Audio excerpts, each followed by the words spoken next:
Hello प्यारे बच्चों, आज हम कक्षा 8 क्लास 8 भाषा भारती हिंदी विशिष्ट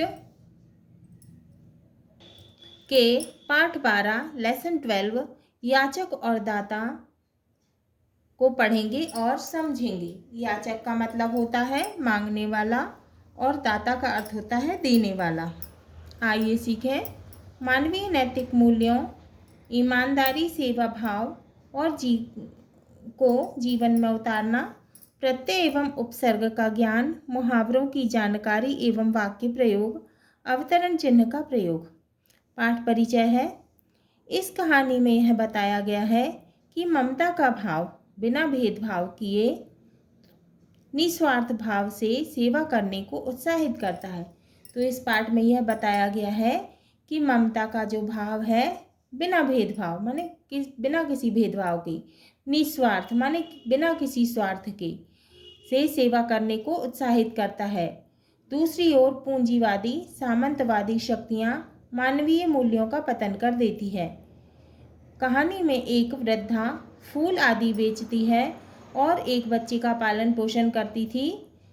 यह बच्चा उसका नहीं है, तो एक बूढ़ी माँ है, वो फूल बेचती है और एक बच्चे का पालन पोषण करती है, जबकि यह बच्चा उसका नहीं है। फिर भी उसके लिए धन संग्रह कर एक सेठ के यहाँ जमा करती है। फिर भी क्या करती है, बच्चे के लिए धन को जोड़ती है और सेठ के घर में जमा कर देती है।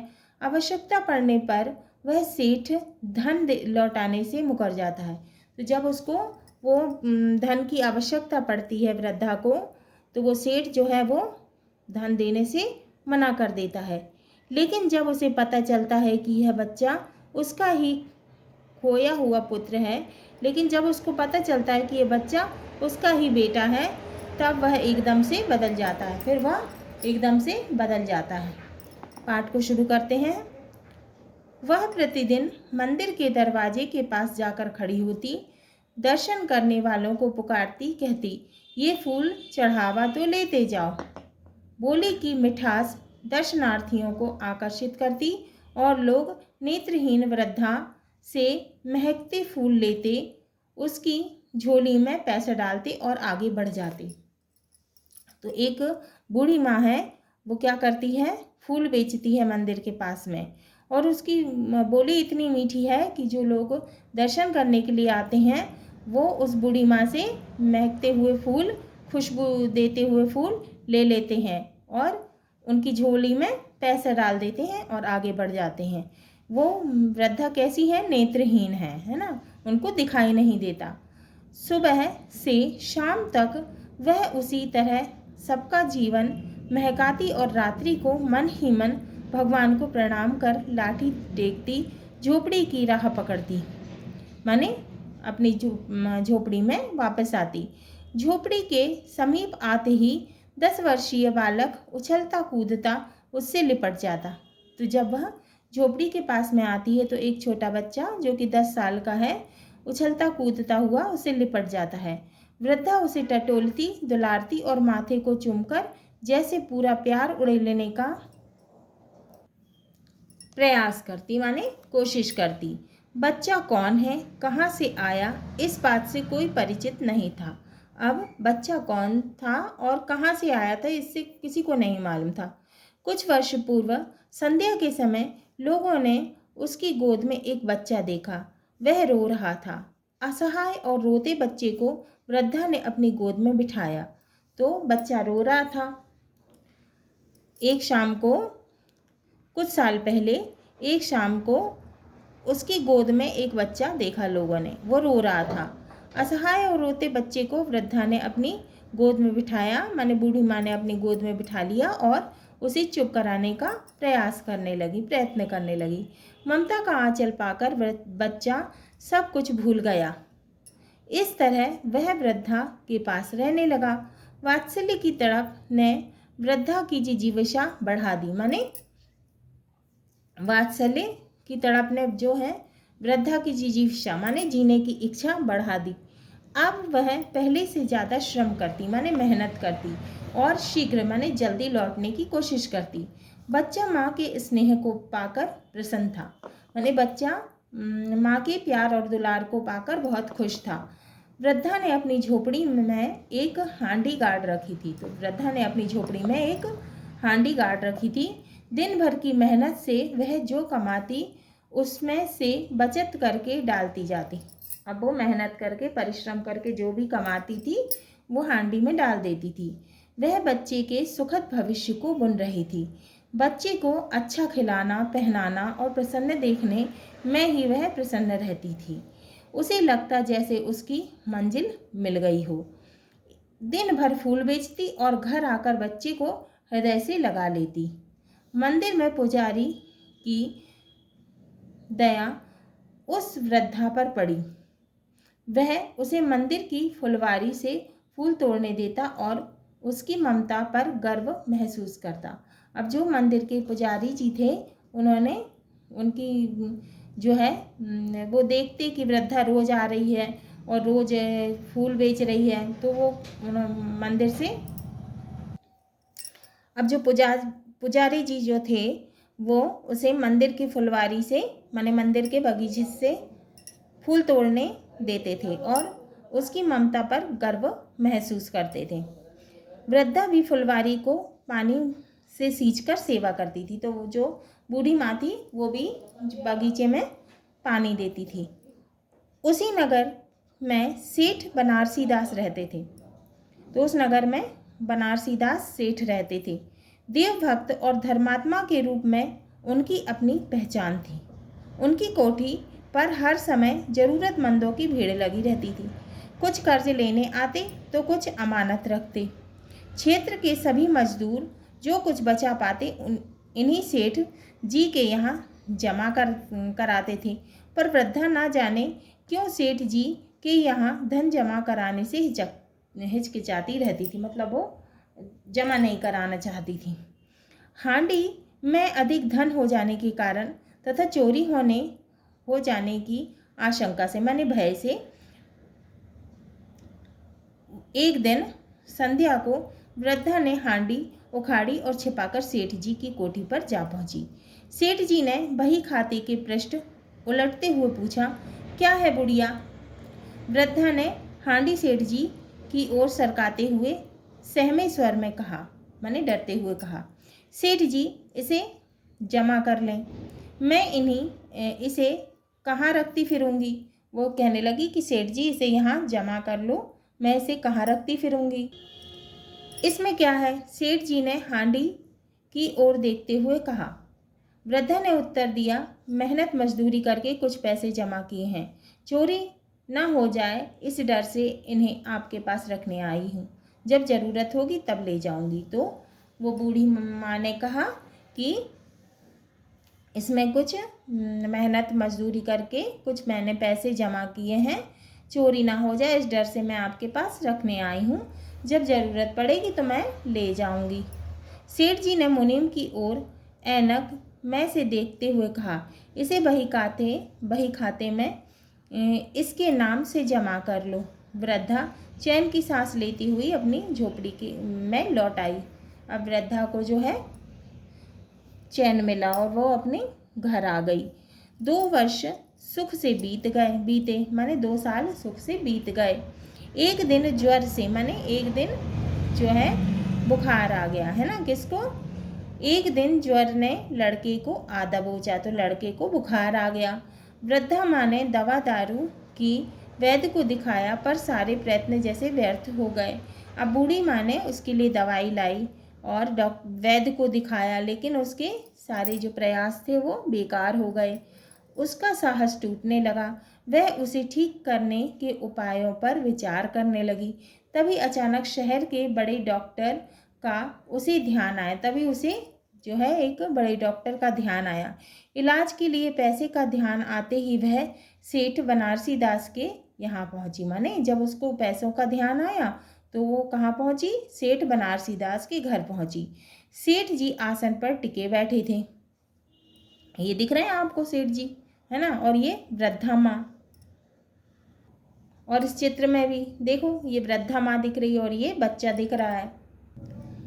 वृद्धा ने आदर प्रकट करते हुए विनम्र भाव से कहा। मैंने वृद्धा ने आदर प्रकट किया और आदरपूर्वक कहा, मेरा बच्चा बहुत बीमार है, मेरी जमा हांडी से मुझे कुछ रुपए मिल जाएं तो मैं डॉक्टर को दिखाकर इसका इलाज करा लूं।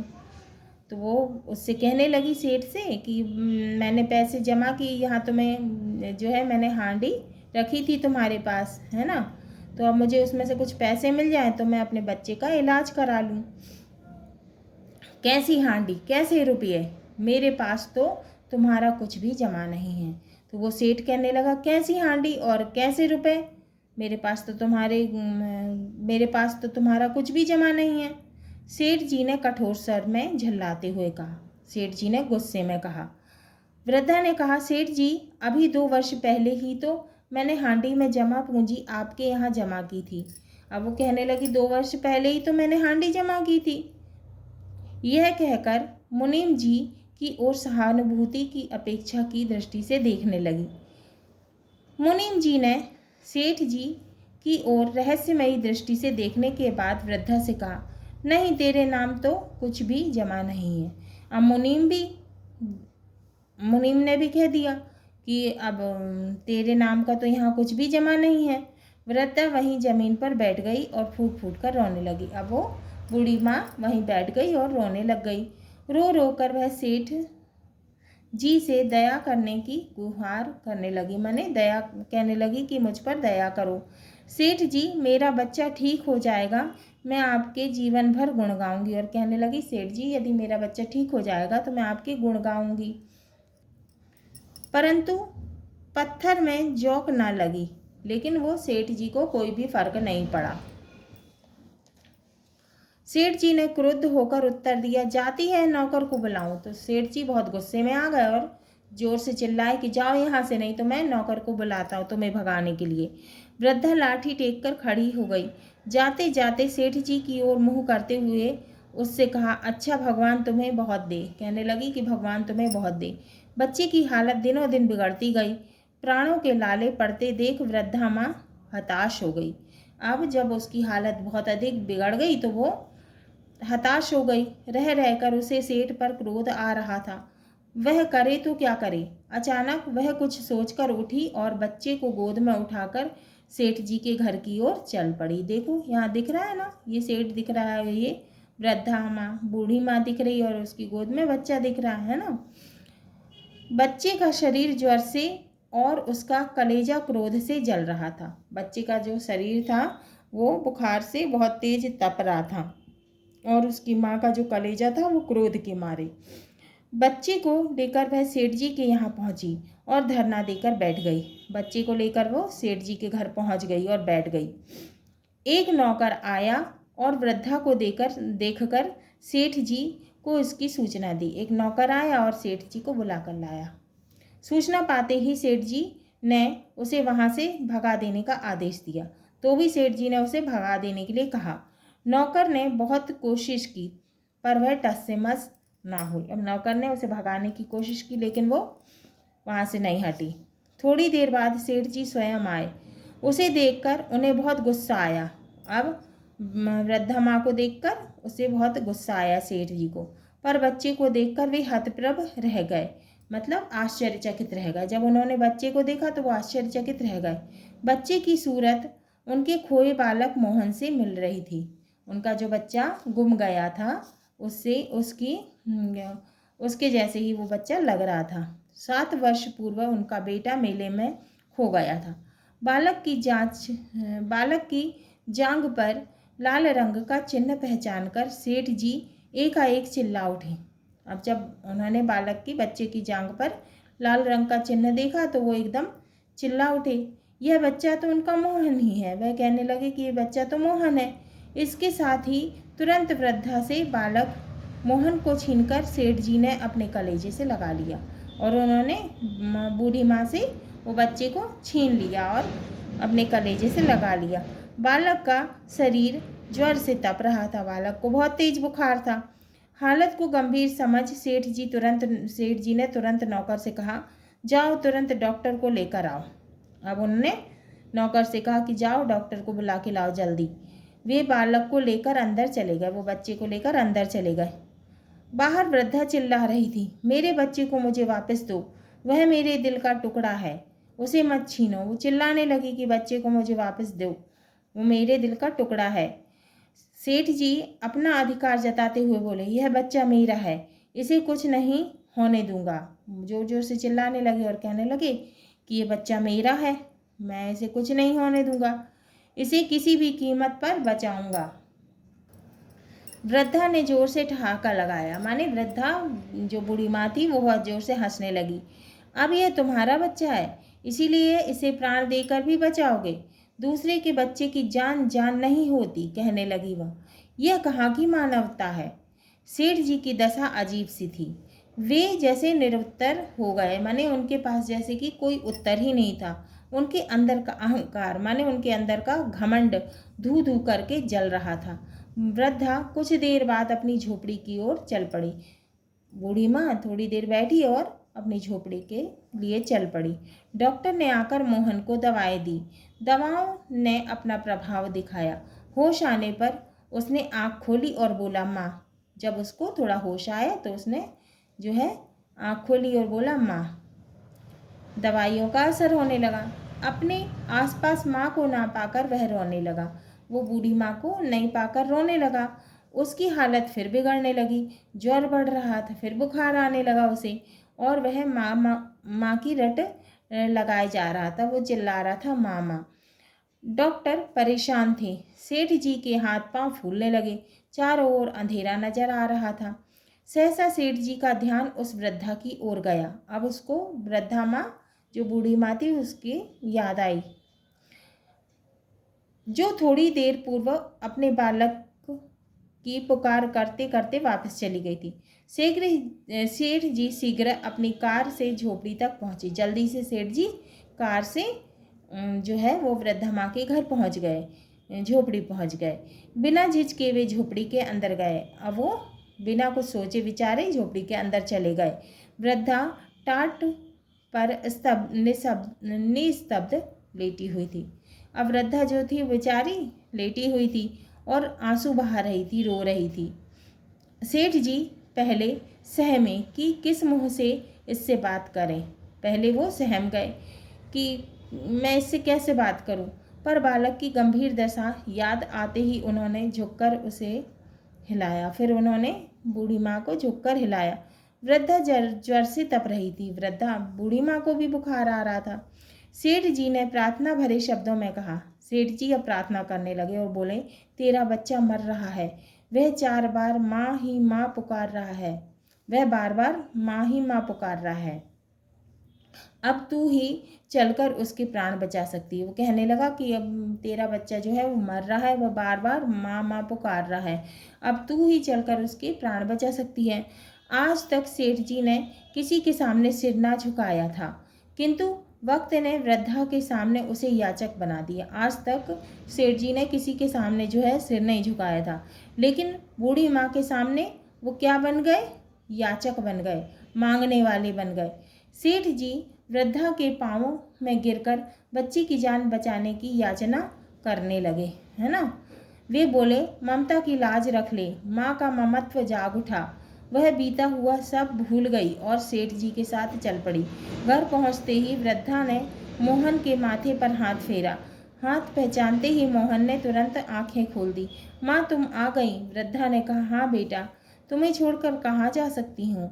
उसने मोहन का सिर अपनी गोद में रखकर थपथपाया और मोहन को नींद आ गई। कुछ दिन बाद मोहन बिल्कुल स्वस्थ हो गया। मोहन ठीक हो गया। जो काम दवाइयाँ, डॉक्टरों और हकीमों से ना हो पाया, वह वृद्धा माँ की ममता ने पूरा कर दिया। वृद्धा माँ जब वापस लौटने लगी तो सेठ जी ने उससे मोहन के पास रुकने की बात कही। तो सेठ जी कहने लगे कि माँ, अब तुम जो है वो मोहन के पास रहो, लेकिन वह ना मानी।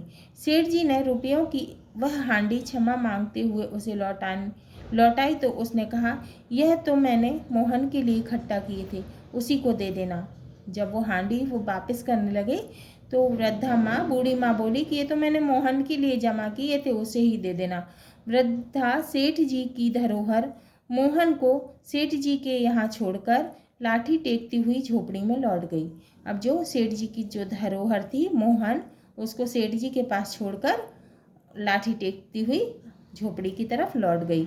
उसके नेत्रों से आंसू बह रहे थे, पर आज इन आंसुओं में फूलों का मकरंद और ममता की गंध थी। वह आज सेठ बनारसी दास से महान हो गई थी। सेठ याचक था और वह दाता। अब सेठ कैसा था? मांगने वाला था। और बूढ़ी माँ कैसी थी? दाता थी, देने वाली थी।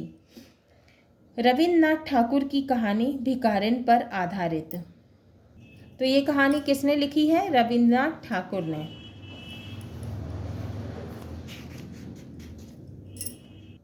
हाँ तो बच्चों, ये हमारा पाठ 12 याचक और दाता पूर्ण हुआ। अगले वीडियो में हम इसके प्रश्नों के उत्तर को हल करेंगे।